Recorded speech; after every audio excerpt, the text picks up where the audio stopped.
The future is now, and we're about to be joined by our panel of experts who are here to take us from these fictional worlds we heard about into some of the real science, engineering, and politics behind them. Wayt Gibbs is editorial director of the Climate Parables series at Anthropocene Magazine and a former senior writer at Scientific American, and he'll be moderating this panel. Welcome, Wayt. Thank you, Amanda. Come on up, everybody, all three of you, our willing contestants for the science game show. It's so wonderful to see, these parables come to life through the magic of storytelling. During the break, I was hearing lots of conversations sparked by these big ideas. Now let's do a deeper dive into the reality of these ideas, the real science there, but also the real social and economic challenges. So let's get started. We're going to start with Mark Alpert. Mark is the internationally best-selling author of 11 science fiction novels, including The Doomsday Show, on sale here in the back, a climate thriller published last October. After getting degrees in astrophysics and creative writing, Mark became a reporter for Fortune magazine and then an editor for 10 years at Scientific American, where we had the pleasure of working together. Mark's story was the very first one I commissioned for the Climate Parables series, and he cleverly wrote it in the form of a podcast script. So I definitely encourage you to go check that out, read it in full at anthropocenemagazine.org. So Mark, Dodging the Apocalypse, your story, envisions construction of this massive space-based solar power plant in geosynchronous orbit, 22,000 miles up, that converts the sunlight it collects into microwaves, then beams it down to Earth 24/7 to an array of antennas in a field or floating panels up to 10 kilometers across. It sounds pretty fantastical. Where did this idea of space-based solar power come from, and what's the current state of the science and engineering that's needed to make it a reality? Well, thanks, Wayt. Well, as a writer of fiction, I'm proud to report that the concept of space solar power was invented by a science fiction author, Isaac Asimov. In the year 1941, published a story titled Reason, in which he described a space station that focuses sunlight on photovoltaic arrays and beams the power to Earth. And for decades afterwards, this idea inspired scientists who then thought, okay, is this possible? And NASA studied the problem of is this possible in the 1970s and then again in the 1990s. And the big problem with the idea, at least back then, was the enormous size of a station that would be to generate gigawatts of power. As you said, you would need a power array that is kilometers wide, which should require millions of kilograms of material and components that need to be lofted into orbit. And it was just impractical at the time. But the amazing thing is that within the past 5 years, we have two things happening. We have the new developments in photovoltaic cells and new materials have really driven down both the cost and the weight of all the components that you would need for space solar power. And with the advent of heavy lift reusable rockets, you've also decreased the cost of sending them up into orbit. So this has now spurred an explosion of interest in this. We have not only in the United States, but China is planning to launch a demonstrator vehicle.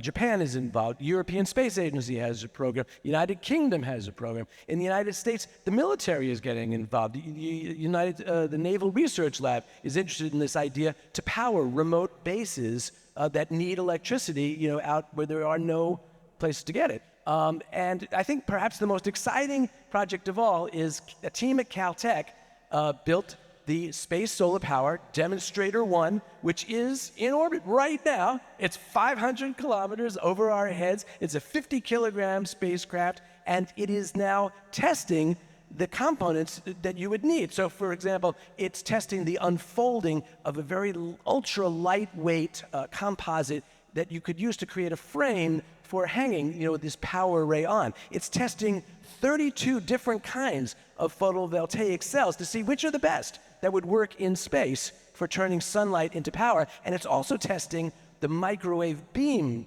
that would be needed to transmit this power to Earth. It has transmission antennas and also receiving antennas on the satellite. Now, seeing how the transmission works, but the idea is that eventually you would direct those beams to receivers on the planet's surface. So basically, within 5 years, as a result of these demonstrator projects, we will know whether this will work on a commercial scale.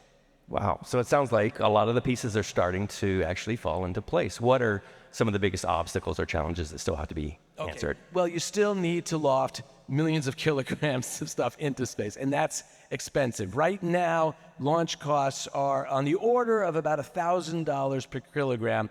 What you really need to do is get that down significantly so that now that would be much more feasible. Another thing you need to do is you have to construct this thing in space, and it's so big you can't have astronauts doing it like they did with the Hubble. You basically have to automate the entire process. You have to create autonomous space vehicles that could put the pieces into place. The latest thinking is, and as you can see, this is a concept drawing here of the Alpha, SBS Alpha, which was John Mencken, was a scientist who was involved in the early NASA studies, and now he has his own company. And this is one of his concept drawings. And what's very interesting about his ideas is they're trying to make it as modular as possible. Make it so that you're manufacturing in large quantities all the components so that it makes it cheaper, but also have it so that maybe each part of the thing has, for example, each solar photovoltaic array could have its own antenna for the microwave beam. And this way, there's no one point of failure, no single point of failure. You could have micrometeorites destroy part of this, and yet it would still deliver all that power down to the ground station. So that's the thing. And then the other thing is, we need to keep the enthusiasm going for this project, for big ideas in general, because global warming is a big problem. It's going to need big ideas to solve, and it's going to need all of us. We can't rely on just government. We can't rely on just business to do it. We all got to get involved, and that's why I started writing books about this, because I thought, we got to get art involved. We got to get that amount of excitement, and that's why I'm so happy to see everyone here, because it shows people find this important and interesting, and they want to get involved. Excellent. Thank you so much, Mark. Great. Now, Kelly, it's so great to have you here because you bring another, crucial perspective to this discussion with your deep expertise in climate policy. So I want to introduce a little bit about Kelly. Kelly leads the nonprofit SilverLining, which she founded in 2018 to promote scientific research, science-based policy, and international cooperation on near-term climate risks and on rapid responses to climate change. And before that, she had a successful career as a tech entrepreneur. You've worked with the Ocean Conservancy on ocean climate risks and with Lawrence Livermore Lab on commercial prospects for fusion energy, which are two things you do not typically see on the same resume. And you now serve as a member of the President's Circle of the National Academy of Sciences and as an advisor to a startup, Dendra Systems, that is combining drones with AI to help restore natural ecosystems. So Kelly, I want to ask you about Eliot Peper's story, Victory Condition, which envisions major progress over the next century and a half in two of these areas you've worked on. Fusion energy, which powers all of the cities in Eliot's story, and ecosystem restoration, which appears in the story as a rewilding of lands right outside these massively reconsolidated cities. What do you think? Plausible? What gives you hope, and what do you see are the big obstacles? Well, I was really pleased with the story that I got and also the beautiful rendition of it, but because I think both of those particular things I feel quite bullish about. And fusion energy I started looking at a while back because it looked like a high leverage point for clean energy of the future, but a very non-linear one because fusion energy is always 20 years away. So I started working with Lawrence Livermore, and they talked to me about the evolution of what happened there since they started in the 90s, because from the time they started till the time I got there, there had been big disruptions in the technologies that were inputting to their process, which were lasers and computing. And so in order to create fusion energy, you're trying to create the conditions of the inside of the sun, inside a facility, which is a really hard problem. And at Lawrence Livermore, they do it with a giant laser array They accelerate the laser beams, and then they shoot them to a center of a giant ball to a single point where they're trying to create the conditions of the inside of the sun. And so the technology for laser is the technology for computing to govern that process. Each time it gets disrupted, you get closer and closer. And so, that kind of disruption in materials and computing and things like this are inputting into fusion as we go along. So, and now, of course, you have, quite a lot of money going in, billions of dollars of investment. And I know some of the investors in these companies, and at least one of them, a company in Seattle, said they're expecting to make big announcements in the next couple of years. So we'll see.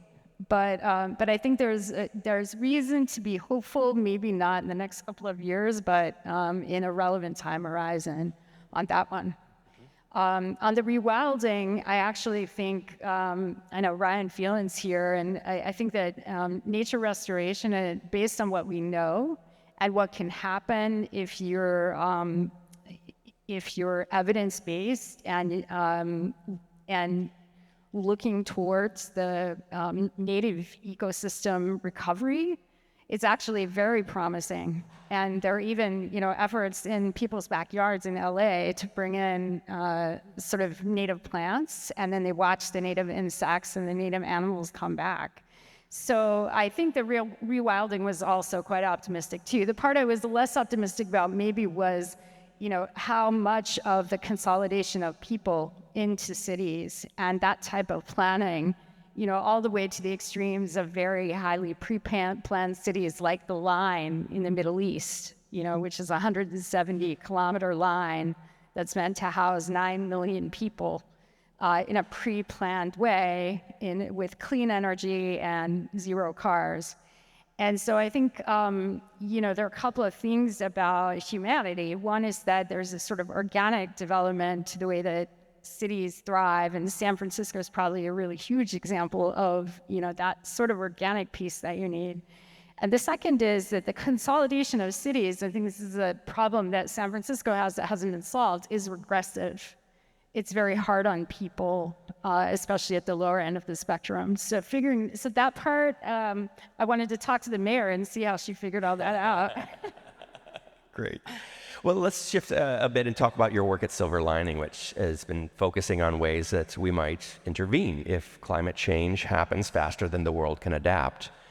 In another of Eliot Peper's work, his acclaimed 2020 novel, The Veil, postulates or talks about a controversial attempt to halt global warming by putting particles way high up in the stratosphere to reflect a few % more sunlight back into space, kind of like what happens after a major volcano erupts. And climate scientists have been kicking this idea around for about 20 years, but now it's gotten a lot more attention recently with the National Academy of Sciences and other groups calling for more serious research into how this could maybe work, and equally important, what unintended consequences it might have, whether it would change precipitation patterns or how plants grow, or how willing countries are to cut emissions as steeply as they possibly can. What do you think are the most important questions we need to answer about this kind of climate intervention? Well, you raised a lot of them, and the first thing I want to say is that I think for everyone in this audience, almost who was alive since 1991, if you've experienced the cooling of the planet from this effect, from a volcano when Mount Pinatubo erupted in 1991, and that cooled the whole planet. You're also experiencing it now because one form of this effect is happening today. So the particulates and pollution, they waft up into the low atmosphere. They mix with clouds in a way that makes them a little bit brighter. Collectively, that's cooling the planet. So we have a dirty accidental form of this going on already. And one of the groups that I work with, and they actually do technology work at Palo Alto Research Center here in California, to look at how you might brighten clouds on purpose to produce a cooling effect in a cleaner and more managed way. To Wayt's point, there are really a lot of uncertainties and really a lot of questions as to whether you can produce the effect that you hope to and what the side effects might be. What you're seeing here is that effect represented in the streaks of clouds that's created by the particulates from ships. From shipping emissions. One of the things we're getting really good at is reducing those particulate emissions. And so scientists are anticipating that our current cleanup of particulate emissions will increase warming in the near term. And so this is something we have to think about in terms of the questions we need to answer, both for how this might work and what it might do in this sort of inadvertent form now. Absolutely, thank you. So Ken, let's switch gears. Ken Caldeira is a world-renowned atmospheric and earth scientist who I've known for many years. Your research group at the Carnegie Institution for Science, based at Stanford University, has built sophisticated computer models of global energy and climate to see how they interact. And Ken has also published pioneering research into ocean acidification and the effect of climate change on coral reefs. He's a longtime advisor to Bill Gates on climate and energy, and he now works as a senior scientist at Breakthrough Energy, which invests in sustainable energy and carbon removal technologies. So Ken, I want to ask you about Kim Stanley Robinson's story, Glacial Elevation Operations. It portrays this last-ditch effort to halt catastrophic collapse of an Antarctic ice sheet by perforating it with holes and then pumping the water out from underneath so that the ice grounds on the bedrock below. Is there any precedent for doing something as audacious as that? And what are some other ideas that are being studied for slowing sea level rise due to melting ice? Well, I think one thing is just to be cognizant of is the huge scale of Antarctica. The East Antarctic ice sheet is pretty much the size of the whole contiguous United States, and the West Antarctic ice sheet's not as large, but it's super huge. And so, as with solar power satellites, scaling things up to huge scales is really critical. And I think for that kind of scaling, the idea of automation and machine learning, and basically, I think we need to get to the point where we have the supply chain from mining to robot generation automated. And I think once you get that goal, then you can do things like build solar power satellites and do these massive kinds of things on Antarctica. But I think just allocating the amount of labor and capital today to do that kind of thing would be really huge. I think the one worth putting the water on top, to me, seems more plausible. That most of the West Antarctic ice sheet is, the bedrock is well below sea level.